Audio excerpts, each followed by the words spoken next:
Mike Gundy, he is out at Oklahoma State. This is a program that they owe a lot to their head coach. We cannot forget that the man went 170-90 over 21 seasons. Let's also acknowledge a guy who is 100% authentic, genuine in everything he does and says, part of a dying breed in coaching. What do you think he does? You think he jumps right back into it? Well done to Mike Gundy. Not this year. But a round of applause for job well done on a career well college done. Football lifer who deserves his flowers as we look back on the career. And you know, everyone's looking at, and I mentioned this yesterday, the beat down by Oregon, for instance, and then the start that we saw this season and dating back to last year. But this is a program that, well, they owe a lot to their head coach. Yeah, and Hutton, I mean, look, everything ends poorly. Mm-hmm. You know, when it comes to a professional job, if it's going to end or you're going to get fired, it ends poorly. But we cannot forget that the man went 170-90 over 21 seasons. Wow. Second longest tenured coach in college football behind Kirk Ferentz, who's also had an incredible career at Iowa, an incredible amount of consistency for him. 18 consecutive winning seasons, 18 consecutive bowl games for a team that did not have a lot of winning seasons before he took over. So, look, there's going to be people who don't like Mike Gundy, or they're going to do a victory lap today about him getting fired, and, man, NIL wasn't for him, and it wasn't. This era was probably not made for Mike Gundy, and it proved to be the case. But let's also acknowledge a guy who is 100% authentic, genuine in everything he does and says, and is part of a dying breed in coaching that you can fit a person with a program and say, man, that makes complete sense. Like, Mike Gundy is Oklahoma State to me. Yeah. Mike Gundy is a Cowboy. When I think of Oklahoma State football, I think of Mike Gundy's Oklahoma drawl. I think of him being a little bit of a lunatic at times. I think of the mullet. I think of everything associated with Gundy. And Hutton, we don't have much of that anymore. No, we don't. The Steve Spurrier to Florida, right? Like that you think of a program and a guy. Yep. And I mean, we also think of the rants, right? Yeah. How long ago, or let me put it this way, how old is Mike Gundy? He is 58 years old. I know that because 18 years ago, 18 years and 2 days ago, Mike Gundy had the age rant. Where are we at in society today? Come after me. I'm a man. I'm 40. I'm not a kid. Write something about me or our coaches. Don't write about a kid that does everything right, that's heart's broken, and then say that the coaches said he was scared. That ain't true. And then to say that we made that decision because Donovan Woods, because he threatened to transfer, that's not true. So good. So get your facts straight. Oh, I thought he was going to use another F word. Well done. When he said that. Well done. And I think that, this kid who does everything right, you don't write about him. Now we're in the NIL era where you do. I want to say that was, I remember at the time working for a local Nashville radio show. Yep. I think Jenny Carlson was the columnist with the Oklahoman that he was talking about that wrote that story, maybe covered Oklahoma sports. But I remember having Jenny Carlson on a lot during the early Gundy years, which that was very early Gundy as a head coach, Hutton, and it was phenomenal. So phenomenal that Pistol Rick on X put together a lovely compilation video of some of the best sound bites of the great Mike Gundy, the great Cowboy. It's a platform for people that are sitting home drawing an unemployment check. How can you not take the trash out when I told you for 2 years, if you walk by the door and there's a bag of trash, take the trash out? Only makes sense. I'm a man. I'm 40. Oh, yeah. That's my ringtone for everything. Oh, it is? Come after me. I'm a man. I'm 40. I love he's got the Theo Von haircut. Bieber at 13 years old. I'm glad that wasn't mine. Yeah. Well, I changed mine last night. I figured if he was going to use my ringtone, then I should certainly use it. We forget about flat top. We can be as competitive as anybody in the country on any given day. We want everybody in the country to know, with all due respect, we got a logo too. The size that you get on Thanksgiving, you don't get any time during the year. It started to sink in when I had to get up at 5:45 a.m. and be here before them and prepared for practice. It sunk in a little bit like a young Troy. But then when he did it, I said, oh, heck, I got to do it now. So when I got home, of course, I got Shawn it. Michaels, listen. Kristen said it made her kind of throw up in her mouth a little bit. Where are you from? I'm from Sports Illustrated. Sweet. I'll be farming. That's what I do. I don't know if I'm any good at it, but I like to do it. I can't just sit on by a pool and just look around. And I am a vacuuming fool, and I am a bathroom cleaning fool. I'm a closet Donkey Kong guy. So Todd and Wild Bill, they gave us a crash course in about a 15-minute period on the 3 defense mechanisms. Everyone's haircut before their haircut. You remember when in Animal House when the Germans bombed Pearl Harbor? This is the Kenny Powers. Was it over when the Germans bombed Pearl Harbor? Yeah. Well, I was in the Germans bombed Pearl Harbor. And one of the young coaches go, Coach, we don't play TCU. I'm like, well, if we played them. I was concerned because it's been so long that I didn't know if I could still do it, but I can still do it. Never seen anything like it. Past my bedtime. I double on Ambien. You do them 10 milligrams? Helps you sleep, huh? I think so. I don't remember. Tropical Smoothie Cafe. I would have. I'd have brought a lot to share. Throw a little vodka in there. It'd been a lot better. There wasn't any vodka. That's from this morning. Spilled that sucker. Amazing. I'm glad I spilled that smoothie on my sweatshirt. I almost forgot about Stripes Stadium. And no smoothie tonight, just water when you get your ass kicked. You walk up next to a 5-foot Western Diamondback rattlesnake and you're not scared. Amazing moment against Tom Herman in Texas. And motorcycles scare me. Oh, so good.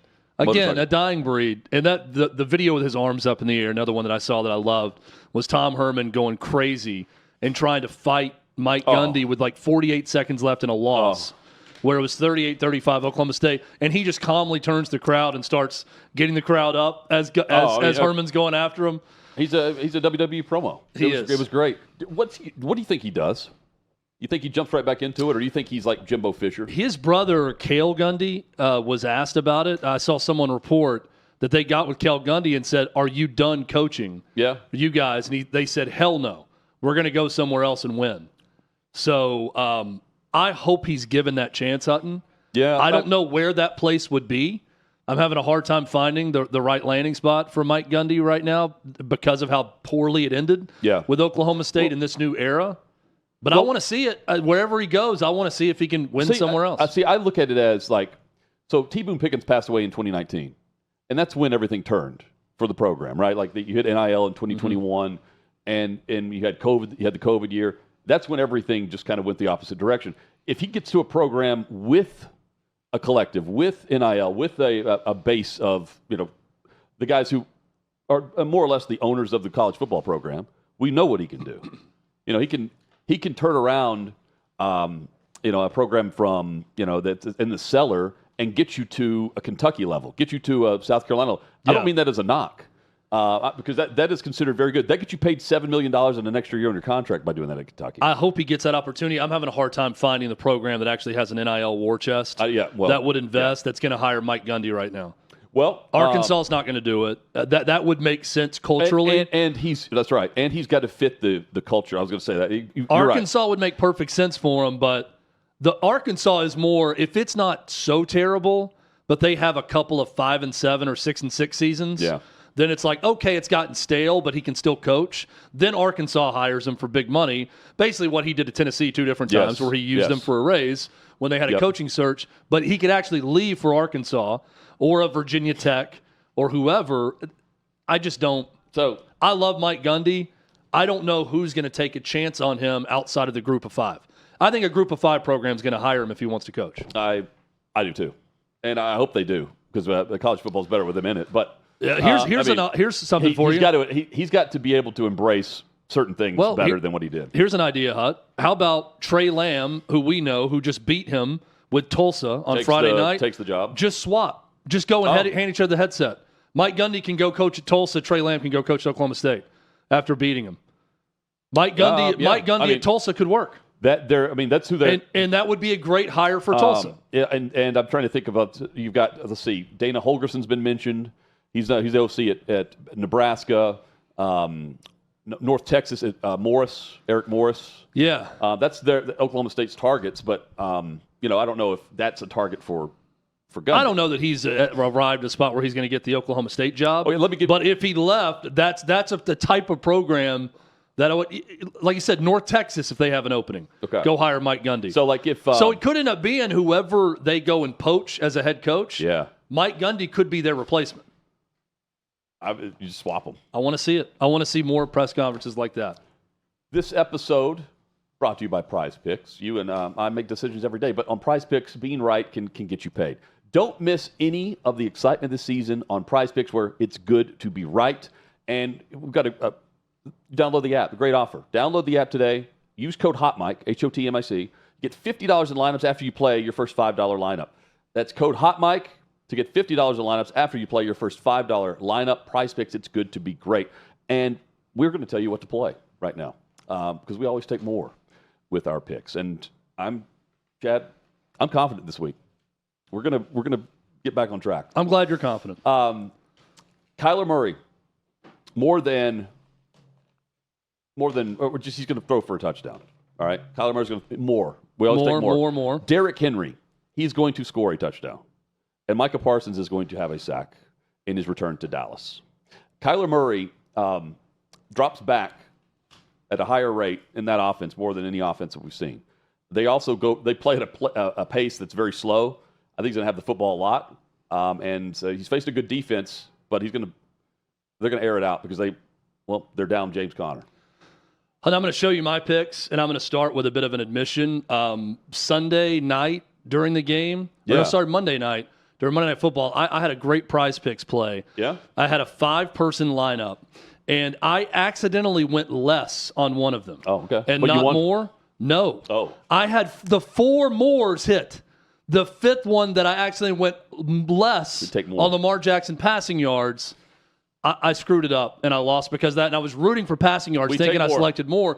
This is a lesson for me that this is why I take more. Yes. More on Jackson Smith and Jigba, more on Aaron Rodgers, more on James Cook rushing yards. Yes. Let's get in the win column right here with PrizePicks. Let's go. PrizePicks, it's good to be right. Armando Salguero is next here on Hot Mic.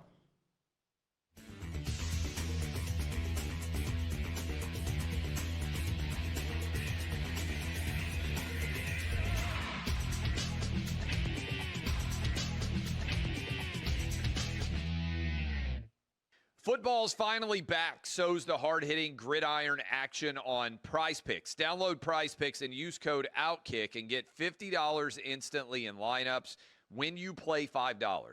Must be present in certain states. Visit PrizePicks.com for restrictions and details. 6th and Peabody, our location, Yacht Bureau, Smoking Moonshine, Hot Mic, Hunting with Row here at OutKick.com. Primary complaint is every Wednesday. We've got that straight ahead, as well as Jimmy Kimmel giving a shout out to Clay Travis last night. I was very surprised to hear that. Yep, we got that. We will never complain about our next guest. Armando Salguero joins us as he does weekly. He's even got this sweet, this is one of the best backdrops because of the backstory behind it. Armando, good to see you, man. Hope things are well. And he got the memo about the shirt color. Yeah, we're all very, very similar today once again. Look at this. We look like a coaching staff. Yeah. Very nice. Yeah. Very nice. All similar color and everything. Mm-hmm. What would the name of our team be? The OutKick what? Legends? Let's see. I'll come up with something before the end of the segment. Yeah, for Armando. Sure. Yeah. Armando, what does he say? He says gentleman? The gentleman? I think so. Yeah, the OutKick gentleman. Yeah. Although no one would mistaken us for that. But maybe. We could give ourselves that title. So let's see. Who gets fired first, Armando? Let's pick up where we left off last week. Wow. Brian Daboll. You're coming right off the top rope. Daboll, McDaniel, or Callahan, given the circumstances of what we've seen over the last weekend? So, look, I think that firing in season is a practice that appeases the fan base, but really solves nothing. Yeah. For the most part. I think that whatever direction the Miami Dolphins are going to go, they're going to go with or without Mike McDaniel based on who might replace him that's currently on the staff. I think that whatever direction the Tennessee Titans are going to go, they're going to go regardless. What are they going to do? Fire Brian Callahan and install Bill Callahan, who's part of the problem because he can't develop, high round draft picks to protect the quarterback or to, get a running game going, it's awful. It doesn't really matter who goes first.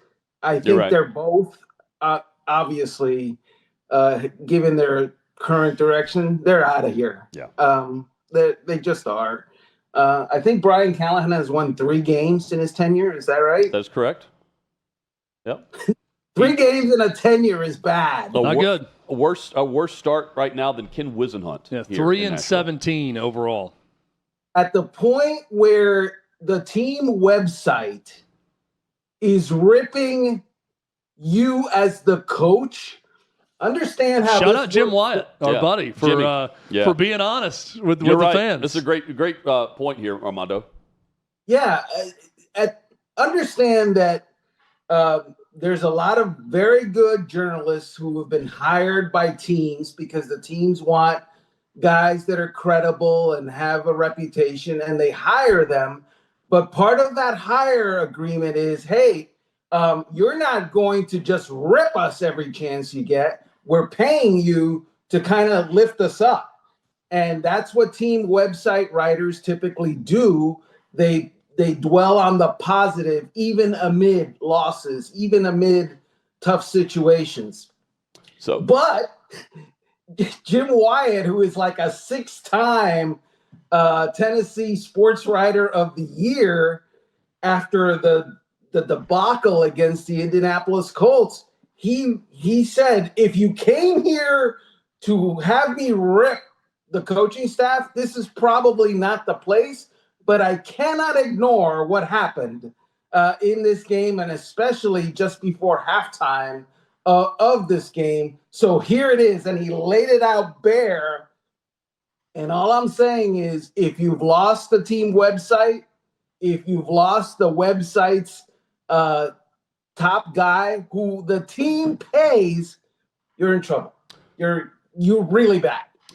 And I was in the tunnel just prior to half, and Amy Adams-Strunk, the team owner and ownership, was there in the tunnel. They heard all the boos, they heard the F-bombs, they all of it. It was quite something. And she normally reacts to things like that. How the fans would want to perceive the organization to be. Now we'll see how she really reacts to. Does she just wait? Or does she make a move? Armando, might I give my suggestion as to why, in this case, it is important to fire in the midseason? You, like I, really like Cam Ward and liked him coming out of Miami, and I think he could be a really good starting quarterback in the NFL. I don't want him to spend another second with this staff. I don't want him to spend another second with this offensive head coach. I'd rather Mike McCoy, who's on staff, step in, someone who's done the job before, have some semblance of professionalism, and not be exposed to this week after week, where I don't think he's getting great coaching right now. Armando, let me add to this just briefly. Even good coaching. I'm going to hit this in primary complaint, but right now Cam Ward has 5 coaches. 5. Because I just did some digging last night to try to figure out all the connections and why they jumped the offensive coordinator for play caller. It's because the guy's never called plays. He's never actually coached in a room before. Where's that photo of Billy Napier and all of his offensive quality control analysts that he has? You know, that army of coaches that didn't work out either? They have Mike McCoy. He's a quarterback guy. And it starts there, but they have 5 different people around Cam Ward. I can't think of more than 2 that I've seen on a staff before. It's just a mess, totally. And I think he'll be fired soon. So what sometimes happens with offensive coaches who happen to be play callers as well is they have offensive coordinators that are offensive coordinators in name only, in that they don't really call plays. Well, they don't call plays at all. Mm-hmm. And what they do is they organize during the week. They organize the plan. They don't necessarily author the plan. They obviously don't call the plan. You call them the offensive coordinator. Structure it. Yeah. But it's really the offensive senior assistant, you might as well call them, or something like that, or junior assistant, depending on the guy. Yep. And you're right. There are a lot of people in Cam Ward's ears, and he's only got 2 of them. and only one brain, and he probably needs fewer people. I know that Brian Callahan has taken the first step to try to clear that up, in that he is taking a step back from the play calling. But all the names that you mentioned, look, Mike McCoy, is he part of the solution right now? Well, he's not the long-term answer, obviously. I'm not saying that, but I'd rather have a guy who's not in over his head.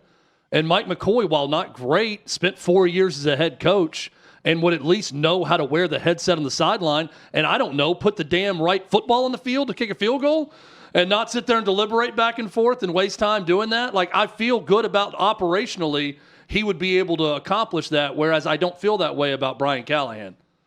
That's fair. Look, the bottom line is it's not going to get solved. I mean, no. It's going to be a disaster by any other name. They don't have enough talent. They're not developing the talent that they do have. And it's hurting. What we might be able to understand right now, 3 weeks into the 2025 NFL season, is that already they have put Cam Ward on that trajectory of, well, you had one offense to learn your rookie season, and now your next season you're going to have to learn a different offense. So you're going to start over. It's not the natural progression of things that typically leads to success. So I want to give – I've been wrong about a lot to begin this season, perception of teams going into the year. I was dead wrong about Indianapolis. And to go a layer beneath the surface here, there were 8 offenses this past week that failed to score a touchdown through 3 quarters. Indy punted for the first time in week 3. I mean, that they are on a roll, and I can't figure out why they're so efficient on first and second down. They have 3rd and 3 or less a lot, and it's Daniel Jones we're talking about. The last time he was like this, well, he's never been like this. The last time he was close to playing like this was when Saquon was going off and healthy. And they've got a run game. They have a solid offensive line. Taylor's pretty good, too. Oh, that's what I mean. So he's got a run game, solid offensive line. The defense they're good on the interior. Armando, are the Colts legit? And if so, where do they fit in this hierarchy that may not include Kansas City? And if Kansas City wins, that means Baltimore's 1-3 after this week. All right. So you are okay. You're hesitant. So you're like me, but I was dead wrong here. Right. Okay. I agree with you. Okay. And then he freezes. I'm on the edge of my seat to know what he thinks about Indiana Jones. When we've had the internet stuff, I wonder what's going on. I will say The Last Crusade is the best of the Indiana Jones movies. Now you're back. There he is. What are you guys doing to me? Anyway. He's back. Yeah. Okay, you're back. So you will say it was this. the Daniel Jones contingent that was zapping what you were about to say about Daniel Jones.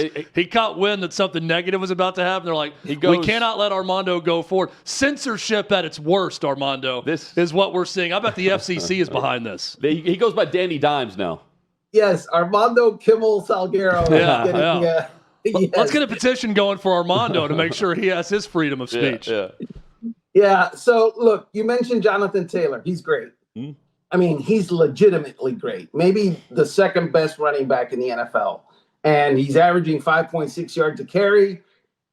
So you mentioned first and second down. It's good to have second and 5. Yeah, That's a good down to have. No doubt. The Colts have scored 103 points this year. That is the most that organization has ever scored the first 3 games when it's been in Indianapolis. That is the most points that franchise has scored in the first 3 games going back to 1967. Man. When Johnny Unitas was playing for them. Daniel Jones. Johnny U, baby. So Burt Jones, Peyton Manning, Andrew Luck played for the Indianapolis/Baltimore Colts, and they didn't do what your guy, Danny Dimes, Daniel Indiana Jones, has done. Having said that, let's agree it's a small sample size. Totally agree. Three games. Let's agree that there's a bigger sample size that suggests the opposite is true with Daniel Jones. And let's agree that if the small sample size endures, the New York Giants will have another reason to fire Brian Daboll and Joe Shane. Why? Because last year they got, they got rid of Saquon Barkley, and sure enough, he rushes for 2,000 yards elsewhere. And then they got rid of Daniel Jones, and he's going off like a freaking MVP candidate elsewhere. Can you imagine being a Giants fan if the Colts win the Super Bowl a year after Saquon and the Eagles won the Super Bowl? Yeah. Like, you would probably beg for relegation like an international soccer team at that point. Like, we don't even deserve to be in the league after these decisions and guys going on to do great things. So, Armando, if week 1 is a liar, there was no bigger liar than the death of the Lions offense in week 1 against the Packers, because they've been really good since then. And we saw that on Monday night. That was the Lions team that most everyone was expecting to see. You're absolutely right. They're bullies, and they don't care what your reputation is or what the media says about your opponent. I think I tuned in to the pregame show, and every single pundit and so-called expert on ESPN was picking the Baltimore Ravens to win that game. And where they do the wide screen and everybody's got under their name the Ravens logo. That's a bad TV moment, folks. Yeah. When everybody's agreed the team that wins is going to lose. So there's that. I would say to you that the Lions have overcome a lot of brain drain. They lost their 2 coordinators, offense and defense. They lost 6 assistants beyond that. They lost 8 coaches. And yet, there they are. And Dan Campbell is loving it because it reflects on Dan Campbell. Dan Campbell is still there. The players are still there. The brain drain is gone, but they've reloaded brains and they haven't lost any talent. That's right. So there's that. Yeah, it helps whenever if we were doing a list of the top 100, not the player list, but if we're just Detroit's got 7 or 8 of them. Like they're loaded like Philly. But Philly's had the Super Bowl. Detroit's legit. And I was wrong to begin the season. I was wrong about them. I thought the coordinators would, no. It's not a mirage. It is Jaxson Dart time. Is this about the time you thought they'd make the move? I think we all thought Russell Wilson was going to start the season based on their schedule, and then we'd see him inserted into the lineup. Brian Daboll said he loves him, right? How far down the road does Dart need to play before Daboll's really in question of this season? Because this is the lifeboat, right? Like, this is put the rookie in. We saw it with Vince Young and Jeff Fisher a long time ago, Chad, right? You had Kerry Collins, and then Vince Young wins Rookie of the Year. Where's Jaxson Dart to you, Armando, in quarterback play, and how curious are you to see what energy he can bring to that lineup? Well, I think already, the move will pay dividends in that the crowd will accept Jaxson Dart. They cheered when he came into the game on Sunday. They booed when he came out and Russell Wilson came back in. That's rough when the home crowd is booing your starting quarterback coming into the game. And he's going to get a certain amount of understanding from the crowd that Russell Wilson wasn't going to get. Okay, because he is the future, so they'll be patient with him. They're not going to boo him if he plays poorly right off the bat. He's a rookie. Yep. He is also the final card that Daboll and the current administration have to play before they're out. And it's as simple as that. Look, you have a terrible record. You started off strong, 9-7 your first year, but you've won 3 games each of the last 2 years. And that's, let me see, is that bad? That's bad. It's pretty bad. That's pretty bad. And they're 0-3 this year. And so what you have is now, Brian Daboll, you've got the guy that you all decided was a first-round pick. You better show us development. There better be marked improvement from point A to point B to point C with Jaxson Dart this year. I didn't say you have to win a ton of games. Right. But Jaxson Dart needs to be a guy.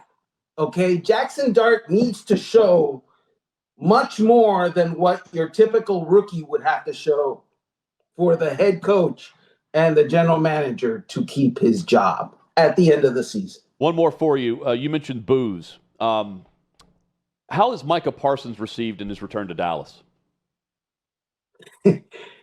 So that's going to be interesting because my sense is that Cowboys fans are almost about as over Jerry Jones as they are, the opposing player who they cheered on for years.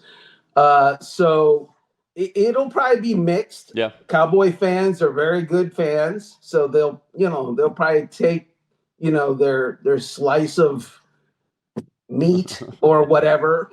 But look, Micah Parsons was not the problem in Dallas.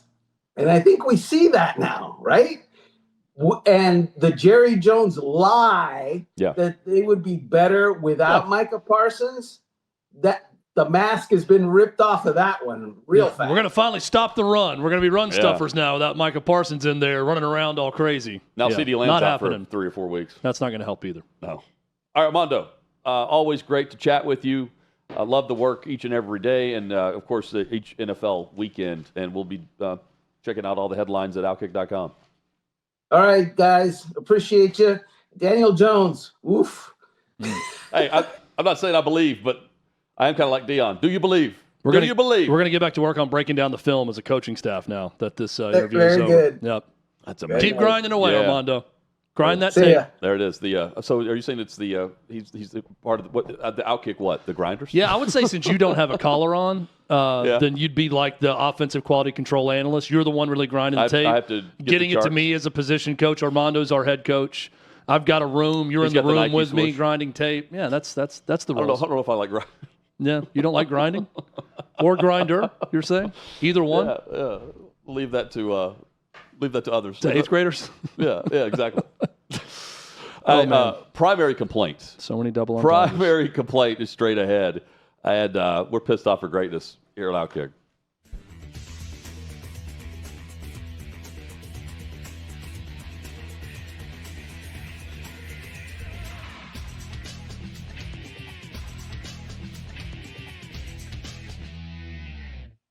Football's finally back. So's the hard-hitting gridiron action on PrizePicks. Download PrizePicks and use code OutKick and get $50 instantly in lineups when you play $5. Must be present in certain states. Visit PrizePicks.com for restrictions and details. 6th and Peabody, our location. Lehigh Bureau, Smoky Moonshine, Hot Mike Cutting with Row. Here at OutKick.com. Got our PrizePicks coming up. We're going to win this weekend. Select more. But first, winning would be different for me, so I'm looking forward to that. Same. Every Wednesday. Time for primary complaint. It's time to air our top grievance of the week. You can complain all you want. My job is so unfulfilling. Don't run away from your feelings. It's time for Hot Mike's primary complaint. Guys, the Tennessee Titans, they have 5 coaches right now for the quarterback position. Not kidding. 5. And I'm not even sure if owner Amy Adams Strunk is aware of it based on the titles of these coaches. But by skipping over the OC, whenever Brian Callahan, the head coach, gave up play calling duties, you do some digging. I'm like, why didn't Nick Holtz get the play calling job? He's the offensive coordinator. No, but they go with the quarterback's coach, Bo Hardigree, who's the quarterback's coach. You have the offensive coordinator who is going to touch the quarterback like he's going to be with the quarterback every day. You have Brian Callahan, who's the head coach and the quarterback guy. You have the assistant quarterback coach, Peyton McCullum, who is the assistant quarterback coach that they sent to the East-West Shrine Bowl to work out Shedeur Sanders and coach him at the East-West Shrine Bowl. And then you have Mike McCoy, who's a quarterback guy who played college football at Utah and Long Beach State, played the position at quarterback. And yet the offensive coordinator, who is not good enough to call plays, in fact, he hasn't. He's never been the lead coach in the room. He's been the assistant to a position, assistant wide receivers coach, I believe, but never a position coach, but he's the offensive coordinator for a head coach who can't get things organized on game day, and they're all connected, either through Denver or through Detroit or through Cincinnati or through wherever. All these guys are connected where they look to Brian Callahan or they look to Mike McCoy as someone who got their career going. This is the best friends club. And, it's not Josh McDaniels or Bill O'Brien in New England. They didn't need 5 players around the quarterback. Why pay Nick Holz if he's not a play caller right now? In fact, I don't know what the hell he does because everyone else is, doing what they say they're doing. And you've got this guy who he's never called plays. He's never coached the position specifically. But yet here he is as offensive coordinator of the Tennessee Titans. Matt LaFleur, he had actually worked with the quarterbacks in Atlanta, in Washington, in Indianapolis, Notre Dame, now in Green Bay. He commanded the room of the position. I don't know which guy does that. And finally, it reminds me of something. The Titans front office. Who's the general manager? Hard to figure that out. Amy, look at who you're paying. Look into the titles of these guys because a lot of them aren't doing anything. It's my primary complaint. Too many Indians and not a proper chief. And I apologize if that was racially insensitive. Actually, I don't apologize for anything. I do want, though, ABC and Disney to apologize for something. And that is that it's even being written about as a possibility from Awful Announcing. That in response to Nexstar and Sinclair preempting Jimmy Kimmel for other programming in response to his, as he even called it, ill-timed attempted humor, in light of the Charlie Kirk assassination, that a possible response would be, that ABC and ESPN and Disney can actually pull the SEC and NFL off of those networks for not airing Jimmy Kimmel? Come on. Jimmy Kimmel, who's failing in the ratings, you're going to support Jimmy Kimmel to the level that we are going to punish our own paid subscribers who are paying for ABC and ESPN through these other distributors. You're going to punish them by taking away the one thing they want to watch live because of Jimmy Kimmel? Give me a break. That's my primary complaint. Chad, I think you meant too many Guardians, right? Yeah, sorry. Too many Guardians. Let's get it racially appropriate. Yes, Guardians, not Indians. Guys, my at least I didn't say Redskins, so I do want that on the record. Yep, you did. That would be too many Commanders and not a general. Yeah. My primary complaint is 2 weeks old because I was out last week, and I've been excited to bring you guys this one. After the Tennessee-Georgia game, I was in a parking garage where all hell broke loose. It was on a side street, so the exit to the parking garage hits a side street that then goes on to a main drag. And so we had to wait for the entire side street to clear before the parking garage could then start clearing out. And the problem is it wasn't one of those 2-cylinder ones where there's a middle lane. It's just an in. You go around like a roundabout, and then you park and then go out. But what these people did is the people on the left side decided to back out and then try to exit backwards. So you had people leaving in the exit lane and leaving in the entrance lane, and then a third line that formed trying to cut through the middle of the two support beams for the parking garage. So you had 3 exit lanes when in reality there's only one. And so that made it so that nobody could leave, on top of the fact that we're waiting for 2 roads to clear. And so what ended up happening was I got in the middle lane, and at this point, you've already destroyed the exit route, so I'm not going to hurt myself by trying to quote the Dark Knight, be a decent man in an indecent time. I'm just going to do what I need to do to get out of this parking garage that I've been sitting in for an hour and a half with little to no movement. And so by the time I got up to the front, these people had somehow, I guess this should restore some faith in humanity, have somehow established this system of we're going to leave one line at a time. I'm not participating in that because you've already destroyed the correct way to do it. It's not on me to participate in the sham that you've got going.